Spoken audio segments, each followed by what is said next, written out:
LAGC, ça signifie lymphome anaplasique à grandes cellules. C'est une maladie rare, relativement nouvelle, qui se développe uniquement chez des femmes qui portent des implants mammaires.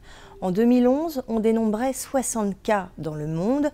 Aujourd'hui, on est à 56 cas rien qu'en France, dont 5 qui se sont déclarés au mois d'octobre. En France, 3 femmes sont décédées d'un lymphome anaplasique à grandes cellules. Alors cette maladie, elle se développe autant chez des femmes à qui on a posé des prothèses dans le cadre d'une reconstruction mammaire après un cancer du sein que chez des femmes qui font de la chirurgie esthétique. Les scientifiques qui planchent sur cette question pensent avoir trouvé le coupable. Il s'agirait des prothèses texturées ou macro-texturées.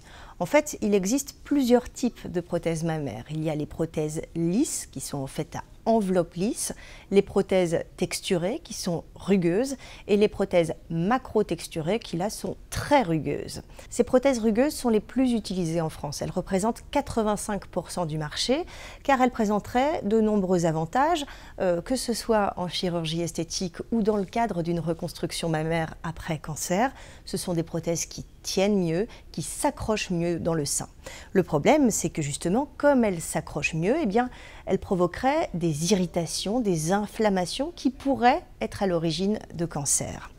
Pas de certitude scientifique, mais des données qui sont quand même parlantes selon les spécialistes du lymphome en France.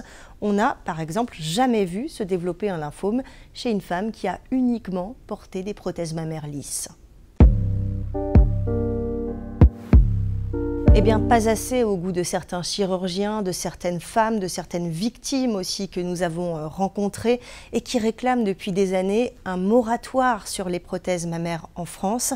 Il a fallu attendre le 21 novembre 2018, c'est tout récent, pour que l'Agence nationale de sécurité du médicament, l'ANSM, émette enfin des recommandations à l'égard des chirurgiens esthétiques. L'ANSM recommande de ne plus poser d'implants texturés, micro ou macro-texturés, mais de préférer des implants lisses, et ce jusqu'à ce que des auditions se tiennent en février prochain en présence d'experts. Mais attention, il ne s'agit que de recommandations et pas du tout d'une obligation.